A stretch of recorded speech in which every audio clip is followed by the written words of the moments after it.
నిలబడ్డారో మీరు గెలిచినట్టు లెక్క. That's all what are it is.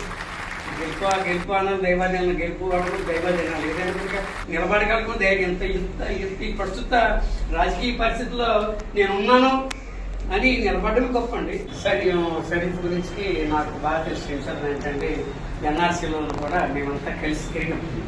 అక్కడ మన పెట్టినప్పుడు ప్రతిరోజు పీపుల్ అటెండ్ అయ్యి అన్ని కార్యక్రమాలు కూడా మేము చేస్తున్నాం సార్.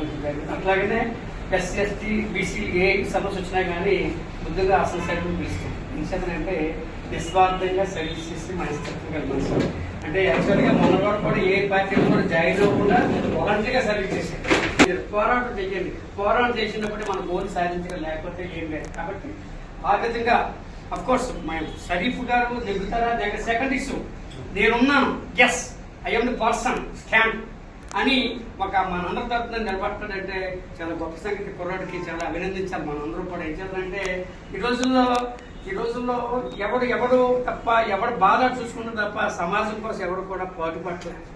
పరిస్థితి మారిపోయాయి. కాబట్టి మరి వీళ్ళందరికీ రావడం, మరి కుర్రాడికి సహకరించడం, సపోర్ట్ చేయడం అనేది చాలా చాలా అభినందనీయం. నేను ముఖ్యంగా మీ అందరూ కూడా అభినందిస్తున్నాను. ఇచ్చారంటే నేను కలిసి తిరిగినప్పుడు మరి ఇతను మంచి ఒక రకమైనటువంటి కమిట్మెంట్ తోటి కానీ డెడికేషన్ తోటి చేసిన కుర్రాడు. కాబట్టి ఆ పరిస్థితుల్లో మీరు అట్రాక్ట్ అయ్యి అసలు ఈయన ఎవరో నాకు తెలియదు. నేను శ్రీకాకుళంలో రిటైర్ అయ్యి నేను వచ్చాను. తర్వాత కలుసుకోవడం, ఈ సంఘాల్లో తిరగడంలో ఆ టైంలో ఈయన కలిసాడు.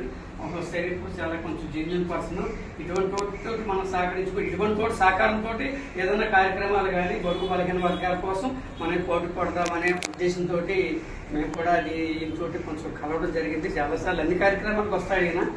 అలాగే మేము అన్ని కార్యక్రమాలు కూడా మేము అటెండ్ అవుతాం. తప్పనిసరిగా ఈరోజు మనం